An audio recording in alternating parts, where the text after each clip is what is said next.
seorang polisi yang bernama Mak Sukdo yang sangat dihormati dan ditakuti oleh para gangster di kota itu karena ketegasan dan kekuatan fisiknya. Namun semua berubah ketika negara api menyerang. Maksud gue ketika 3 orang psikopat dari Cina yang membentuk geng di kota itu datang. Mereka bertiga tidak segan untuk memotong tangan orang, bahkan membunuh jika ada orang yang tidak membayar hutangnya. Hingga akhirnya mereka bertiga harus berurusan dengan gangster-gangster di kota itu. Bahkan membuat Mak Sukdo harus turun tangan ketika temannya hampir dibunuh psikopat itu. Assalamualaikum warahmatullahi wabarakatuh. Kembali lagi dengan gua Pragos di channel Refocus. Dan kali ini gua akan menceritakan alur cerita film yang berjudul Outlaws, yang kembali diperankan oleh Ma Dong-seok, bapak-bapak barbar. Namun kali ini dia menjabat sebagai seorang polisi, bukan sebagai bos gangster. Tapi meskipun begitu, ia tidak kehilangan wibawa dan kegarangannya. Oke, tanpa banyak bacot, jangan lupa siapkan dulu kopai dan surutunya. Kita gas.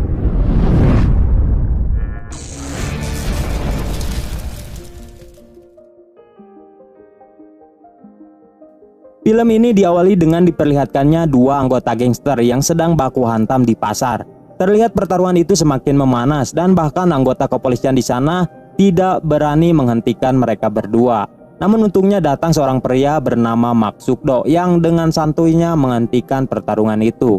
Sukdo adalah seorang polisi unit kejahatan yang sangat ditakuti oleh semua kelompok gangster di Korea. Lalu ia pergi mendatangi sebuah tempat terjadinya korban penusukan yang sebelumnya diberitahu oleh anak buahnya. Dan ternyata korban dari penusukan itu adalah salah satu anggota dari geng Venom. Di tempat lain kita diperkenalkan dengan ketua geng Venom yang bernama Sung Tae yang sedang bersiap-siap untuk menyerang markasnya geng Isu karena telah menusuk anak buahnya. Tapi saat akan pergi tiba-tiba datang Mak Sukdo dan rekannya untuk mencegah mereka. Tapi salah satu dari mereka yang tidak mengetahui siapa Mak Sukdo ini, ia malah menatap wajahnya Sukdo dengan wajah polontong. Melihat hal itu, tanpa banyak bacot, Sukdo langsung menamparnya dengan 1 hit saja. Terlihat di sini semua anggota geng Venom termasuk Sung Tae sangat menghormati Sukdo. Bahkan Sung Tae sampai meminta izin kepadanya untuk balas dendam kepada geng Isu. Tapi ia melarang mereka dan menyuruh Sung Tae untuk menyerahkan semua masalah itu kepadanya agar tidak ada peperangan antar gangster lagi. Kemudian Mak Sukdo pergi ke markas geng Isu untuk menangkap orang yang telah menusuk anggota geng Venom. Dan saat di sana pria itu langsung kabur dan dengan cepat ia pun langsung mengejarnya. Meski di awal Sukdo dan rekannya sempat dihadang oleh anggota geng Isu lain, tapi dengan mudah ia menghadapi mereka semua. Hingga akhirnya ia berhasil menangkap pria itu lalu menghajarnya dulu.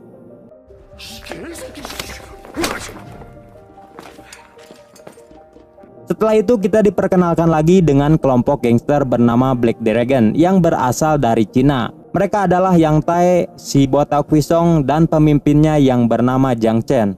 Dan lebih tepatnya mereka bertiga adalah kelompok gangster psikopat karena tidak segan-segan membunuh orang yang ada di hadapannya. Terlihat mereka bertiga yang sedang menyiksa salah satu anggota geng Venom karena belum membayar hutang kepadanya. Cerita berpindah lagi kepada Sukdo yang sedang menginterogasi pria itu di kantor polisi. Lalu ia membawanya ke ruang kejujuran untuk mengeksekusinya karena pria itu tidak mau berbicara. Tidak lama kemudian datang atasannya Sukdo bernama Kapten Jun yang langsung ngebacot karena aktivitas geng yang mulai meresahkan warga. Dan karena banyak bacotnya itu membuat semua anak buahnya hanya nurut kepada perintah Mak Sukdo saja. Dan bisa kita ketahui jumlah anggota organisasi unit kejahatan ini hanya berjumlah 5 orang saja. Mereka adalah Yung Sik, Dong Seong, Heong Sok, Kapten Jun, dan terakhir ada Mak Sukdo. Kemudian Sukdo dan Yung Sik pergi ke rumah ketua geng Isu yang bernama Jang Isu untuk menginterogasinya. Dan karena ia yang tidak mau memberitahu alasannya telah menyerang geng Venom, lalu Sukdo membawanya ke sebuah restoran dan dipertemukan dengan Sung Tae untuk didamaikan. Dan akhirnya kedua geng ini pun kembali berdamai karena takut dengan Mak Sukdo, meski saling menyimpan rasa dendam. Dan setelah semuanya pergi dari sana, tiba-tiba Sung Tae mendapatkan telepon dari Jiang Chen untuk menemuinya dan membayar hutang anak buahnya. Namun saat sampai di sana, Sung Tae malah dibunuh oleh Jiang Chen karena ia yang tidak mau membayar hutang anak buahnya. Bahkan Jiang Chen juga membunuh semua anak buahnya, tapi tidak dengan tangan kanannya Sung Tae bernama Kim. Karena Jiang Chen yang akan memanfaatkan Kim sebagai informan. Dan kini Kim juga malah bergabung ke geng Black Dragon dan menjadi anak buahnya Jang Chen. Kemudian kita diperkenalkan lagi dengan seorang ketua gangster klan Sunsik bernama Tuan Huang yang sedang menunggu kedatangannya Mas Sukdo. Dan saat di sana ternyata Tuan Huang malah mengajak Sukdo untuk mabok bersama. Tapi karena Sukdo yang jarang mabok, ia menolak dan memutuskan untuk pergi dari sana. Namun saat akan pergi, tiba-tiba Tuan Huang mengeluarkan semua pegawai perempuan bulenya untuk menemani Sukdo minum, dan seketika ia pun langsung kembali duduk dan ngeplay bersama. Keesokan harinya Sukdo yang sedang tidur karena mabuk berat, ia lalu dibangunkan dan disuruh untuk segera pergi karena ada banyak polisi yang sedang berada di luar. Dengan wajah yang panik, Sukdo mencoba menyelinap kabur dari sana. Tetapi saat akan menuju pintu lift, ia tidak sengaja bertemu dengan Dong Kyung yang baru datang. Dan ternyata para polisi itu sedang menyelidiki sebuah kasus kekerasan yang menimpa anak buahnya Tuan Huang. Sukdo lalu berpura-pura sudah lama sampai di tempat itu untuk menyelidiki siapa pelakunya. Dan dari hasil interogasinya ternyata orang yang telah memotong tangan anak buah Tuan Huang adalah Jang Chen dan kedua anak buahnya. Dan Tuan Huang yang tidak terima, ia menyuruh semua anak buahnya untuk melacak keberadaan ketiga cucunguk itu. Di markas besar, Sukdo mencari wajah tiga psikopat itu melalui video rekaman CCTV yang ada di tempat karaoke itu. Dan ia menemukan wajahnya Jang Chen dan kedua anak buahnya meskipun agak burik.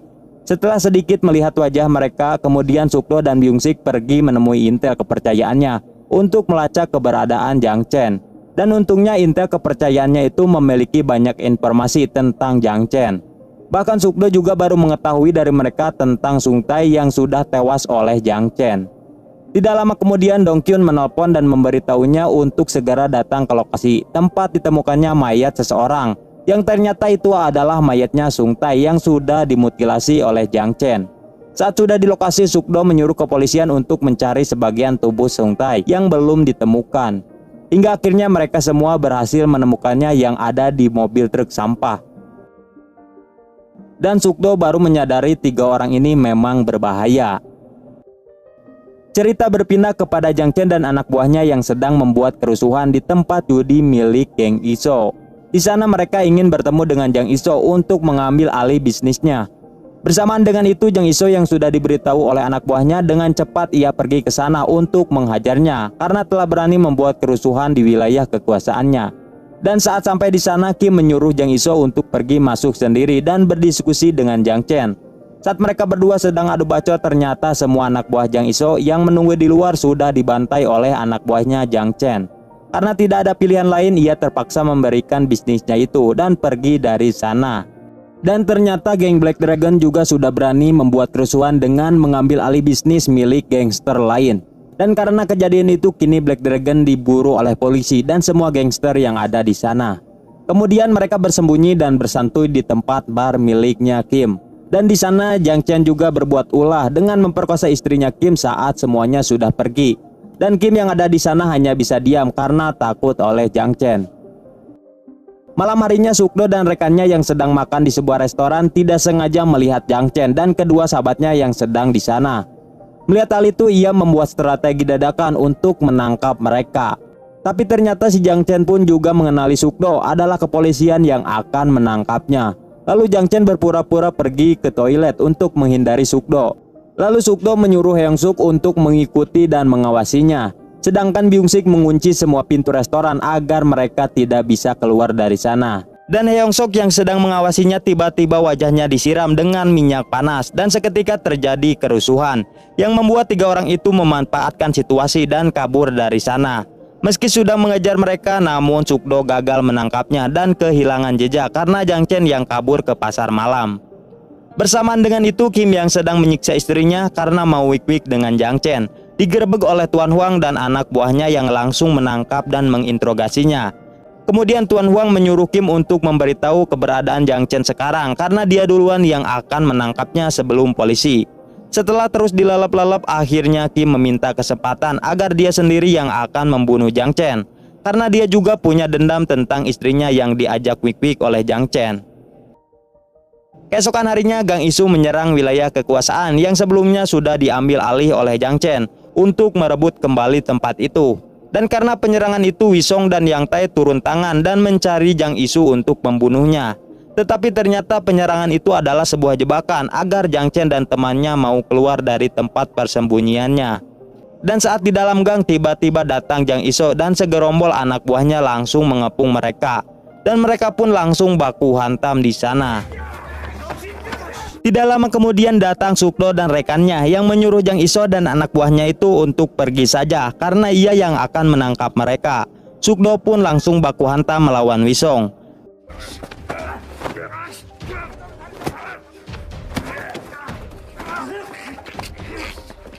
Dan dengan mudah ia mengalahkan Wisong dengan jurus lilitan ular hingga KO. Sedangkan Byung Sik dan Dong Hyung yang melawan Yang Tae, mereka berdua mulai kewalahan yang membuat Yang Tae kabur dari sana. Setelah itu Wisong yang berhasil ditangkap dibawa ke kantor polisi untuk diinterogasi di sana. Meski si Wisong ini sudah dihajar tetapi ia tidak mau memberitahu keberadaannya Jiang Chen dan Yang Tae. Dan semenjak kejadian itu Jiang Chen dan Yang Tae tidak berkeliaran di kota dan bersembunyi di markas mereka. Scene berganti kepada acara ulang tahun ibunya Jang Iso. Namun di tengah acara tiba-tiba datang Yang Tae yang masuk menyelinap ke sana sambil membawa alat pemadam. Lalu ia langsung menyemprotkan alat itu dan seketika terjadi kerusuhan di sana. Namun itu adalah strategi agar semua orang keluar dari sana dan kemudian Jiang Chen datang yang mengincar Jang Iso untuk balas dendam atas penyerangan tempat judinya. Terlihat pertarungan mereka berdua cukup sengit. Namun hingga akhirnya Jang Iso harus tewas karena ditusuk oleh Jiang Chen. Dan seketika kejadian itu viral karena Jiang Chen yang sudah membunuh dua bos gangster di sana. Sedangkan Sukdo yang sedang melihat berita itu hanya bisa diam karena masih gagal menangkap Jiang Chen dan Yang Tae. Tidak lama kemudian datang seorang polisi yang menyuruh Sukdo dan Kapten Jun untuk segera menghadap ke komandan kepolisian. Dan ternyata komandan kepolisian memanggil mereka berdua untuk melemparkan kasus itu kepada unit kejahatan Cina. Karena geng Black Dragon juga adalah buronan dari polisi Cina. Tapi di dalam rapat itu Sukdo dan Kapten Jun berjanji akan segera menangkap Jiang Chen dan Yang Tae, termasuk geng Naga Hitam yang sudah bergabung ke Black Dragon. Dan untungnya komandan kepolisian mempercayainya dan memberinya waktu 10 hari untuk menangkap mereka. Sebelum pergi Sukdo merilitkan dulu tangan polisi Cina itu yang berani merebut kasus Jiang Chen. Scene berganti kepada Jiang Chen yang disuruh oleh seseorang untuk membunuh Tuan Huang. Mereka berdua adalah Won dan Kwak yang ternyata adalah saingan bisnisnya Tuan Huang. Saat mereka sedang bernegosiasi harga, tiba-tiba datang segerombol anak buahnya Tuan Huang ke sana. Yang ternyata Kim memberitahu keberadaannya Jiang Chen kepada Tuan Huang dan terjadi kerusuhan di sana. Tapi si Jiang Chen dan Yang Tae berhasil lolos lagi dengan meloncat lewat jendela dan segera masuk ke dalam mobil dan terjadilah aksi kejar-kejaran. Di dalam mobil tiba-tiba Kim mengeluarkan pisau untuk membunuh Jiang Chen. Namun bukannya berhasil, ia malah balik terbunuh oleh si Jiang Chen. Dan karena akhir-akhir ini banyak terjadi kerusuhan lagi di kota, Sukdo mengumpulkan semua warga dan meminta bantuan mereka untuk merekamnya jika terjadi kerusuhan. Meski mereka semua sempat menolak, namun untungnya ada seorang bocil yang menyadarkan mereka. Dan akhirnya semua orang mau membantu Sukdo. Hari demi hari warga banyak merekam kerusuhan yang dibuat oleh geng Naga Hitam. Dan karena itu membuat Sukdo mendapatkan titik terang untuk melacak keberadaannya Jiang Chen. Dan kini geng Naga Hitam dimasukkan ke daftar buron karena banyak membuat kerusuhan di kota. Saat Sukdo dan rekannya yang sedang mengatur strategi, tidak lama kemudian Hyong Sok datang yang memberitahunya bahwa akan ada unit kejahatan polisi Cina lagi yang membawa Wisong untuk dihukum mati. Mendengar hal itu, Sukdo membuat strategi untuk mencegah mereka karena akan susah jika Wisong dibawa oleh mereka. Keesokan harinya ternyata Wisong benar-benar dibawa oleh unit kejahatan Cina untuk dihukum mati. Di sana Sukdo mencegah mereka untuk membawanya, namun akhirnya Wisong tetap dibawa oleh polisi Cina. Dan saat di perjalanan ternyata polisi yang mengawal Wisong menjatuhkan narkoba di hadapan Wisong. Wisong yang melihat hal itu lalu mencoba mengambil kesempatan dengan mengajaknya bekerja sama, bahwa dia akan memberikan banyak distributor narkoba kepadanya. Hingga akhirnya Wisong dilepaskan oleh polisi itu dan membuat kesepakatan. Namun ternyata kedua polisi itu adalah intel Sukdo dan itu semua adalah rencananya agar bisa melacak markas Jiang Chen dan Yang Tae bersembunyi.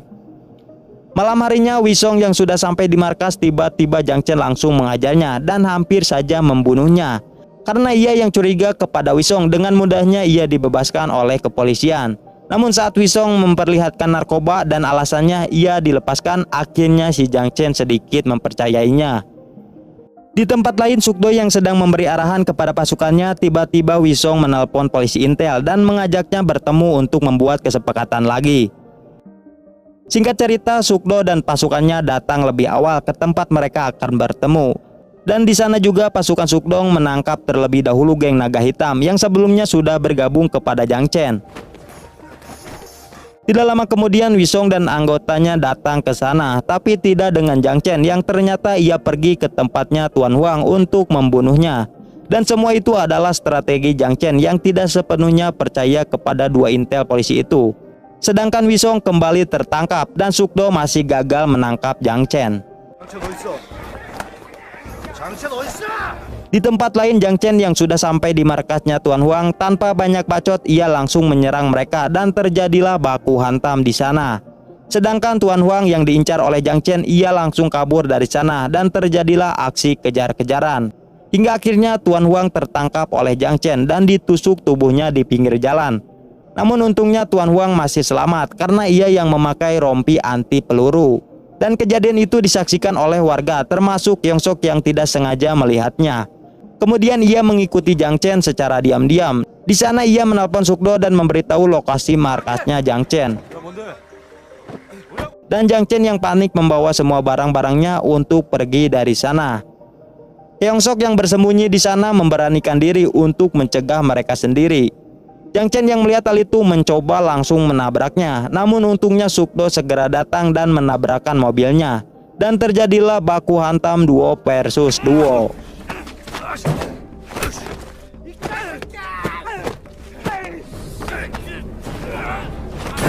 Hingga akhirnya Yang Tai berhasil tertangkap, sedangkan Jiang Chen berhasil kabur lagi dan dikejar oleh Sukdo. Merasa telah jauh dari pengejaran, Jiang Chen bersembunyi di sebuah tempat makan langganannya Ma Sukdo. Dan di sana Jiang Chen menghajar si kakek dan anak itu hingga sekarat karena mereka berdua yang diam-diam menghubungi Sukdo.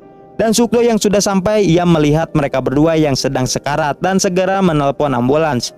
Karena Jiang Chen sudah melibatkan teman bocilnya, ia semakin marah dan kembali mencari Jiang Chen. Bersamaan dengan itu, Wong yang bahagia karena menyangka Tuan Huang sudah tewas, tiba-tiba datang segerombol anak buahnya Tuan Huang yang langsung menangkap dan membawanya masuk ke dalam mobil. Sedangkan Jiang Chen yang sudah sampai di bandara, ia bersembunyi di toilet sambil menunggu kedatangan jam terbang pesawatnya. Namun saat keluar ternyata di sana sudah ada Sukdo yang menunggunya dengan santuy. Dan mereka pun langsung bukbak.